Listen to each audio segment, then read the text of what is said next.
Welcome to episode 8 of Matt's mini man truck build. Now, end of the last episode I switched back to the roof rack and I mentioned this tube notcher. Now I need to do the uprights for the tube notcher. That's all the short bits that separate the top rail and bottom rail. Obviously there's multiple parts, somewhere between 6 and 9 I think I'm going to use. And it's very important that they're all exactly the same length and the notches, these are parallel to each other. A couple of degrees out, it's going to make fit difficult. It's going to be a pain. Now you could do all of this manually just by eye, but your results are going to vary and it's often quicker to take the time to make a jig, some kind of clamp or device that saves you. It may save you time on this job, but it certainly will save you time on the next time you do this job. So I've been thinking about what we're going to do to make a little jig. What we need essentially is a bit of bar that's adjustable in length and will sit along the centre line, so that once we've cut one end, we can switch it over and get this other end exactly the same as the other one, as this end, and get all the uprights the same length. So the plan is, we'll take this bit of steel here, and we're gonna. I've got some magnets here at the moment, which is why that's holding on. So we're going to drill and tap into this big bit of plate. Put some slots in this bit of steel. Now the slots are important because we want to make sure this.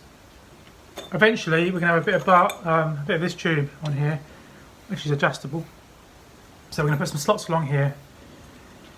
We'll cut this square, weld a bit of aluminium on the end, put a rib nut in there, and then we're going to put a slot in here, and then that will be adjustable. But the slots in here are important because we want to make sure that we put this on the centre line of this hole. Now to do these slots, I don't really have the tools to do that. Ideally you want a mill. But what I can do is I can use my router.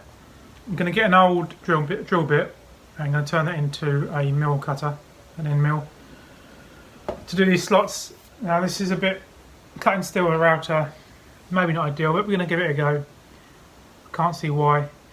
If we use a decent HSS drill bit and turn it to a router, an end mill, there's no reason why it shouldn't work. So we've selected a drill bit. I'm going to use an 8mm drill bit because that's the maximum size that will fit in my router. And now we're going to cut it about halfway down and shape it for an end mill.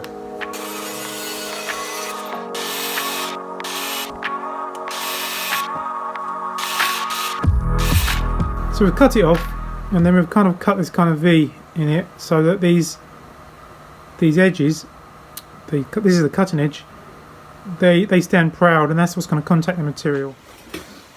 Right, I've had some failures.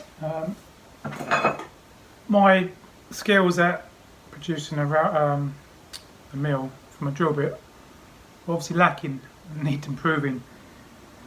So I struggled to cut this steel with my modified drill bit.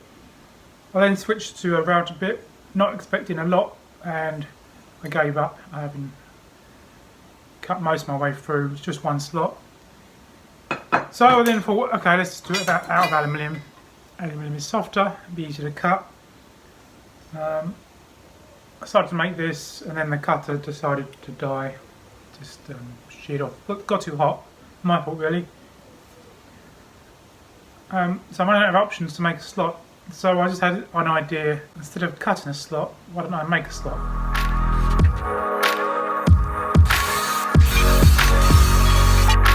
I've got a plan. I've got 6 pieces of metal here which I'm going to weld together, and it looks like a bit of a bodge, and that's because it is really. Ideally we'd have a mill and machine this bracket, but by joining bits of metal together we essentially get the same thing, same function. And you might not know, once it's all ground back and painted, you might not know the difference. Okay, so I've made this up, manufactured some slots rather than cut slots. I've given that bracket a coat of paint, that's over there drying. Now we need to work out our tube size.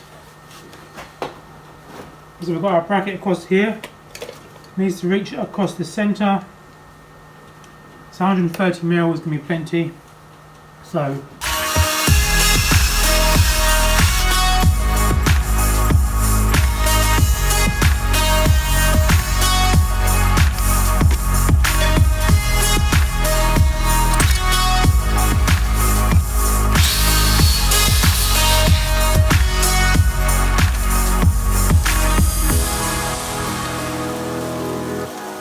the only job left to do is to drill and tap into here, and then we can assemble it once the paint's dry.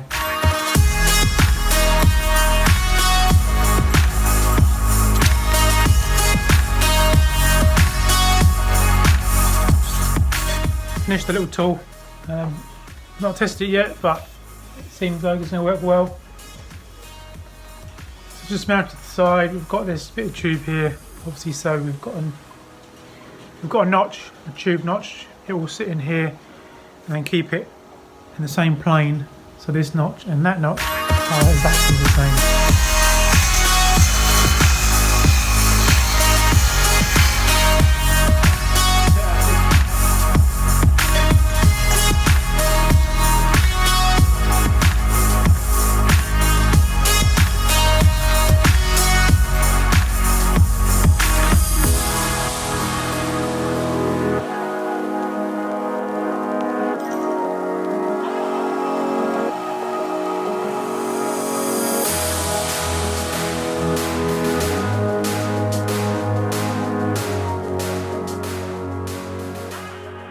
So I've worked out my spacing, marked them, and now I'm going to spot weld these, ensuring that they are upright.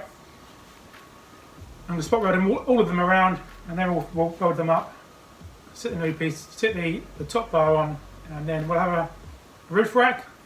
Just need to put the floor in. Now the floor is going to be a little bit special. We're going to incorporate sand ladders into the floor. So the sand ladders, it's a kind of a smart way to store them. Also, the sand ladders will form the kind of the surface that you walk on. So it's a bit of a weight saving, and it's a smart way to store them. Right, it looks like I've made lots of progress, but I haven't.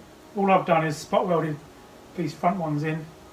I had to make up a little tool, very crude tool, just to hold these upright and square while I welded them, spot welded them in. Now these front ones are on, I'll put the top one on, and these side ones are all just sitting in there loose. But now that's in one piece, it's much easier to get the whole thing square and start spot welding these other uprights. But it is starting to take shape. You can start to get an overall feel for how it's going to look, and I'm pretty pleased with it. So I'm going to crack on.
So I've just mocked this up. We're going to put them in here like this.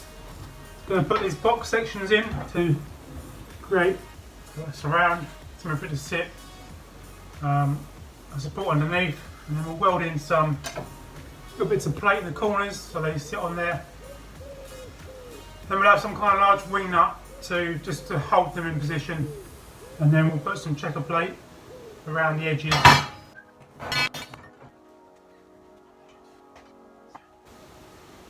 Right, have a little chat over a cup of tea.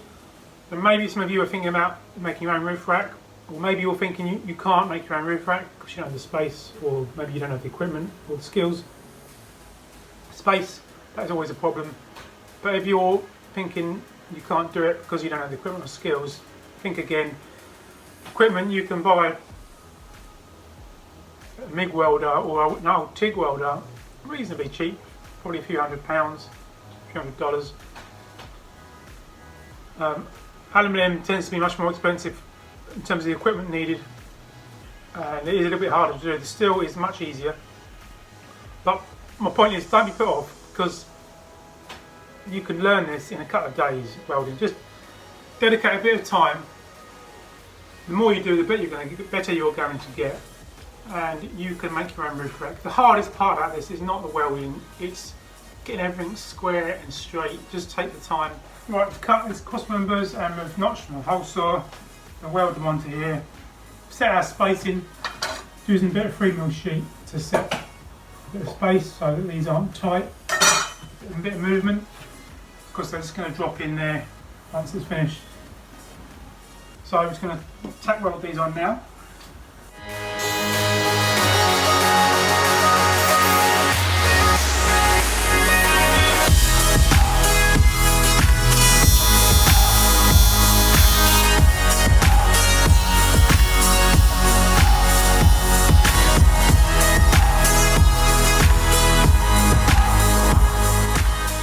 Don't forget to subscribe, like and hit the notifications bell next to the subscribe button, and leave a comment below.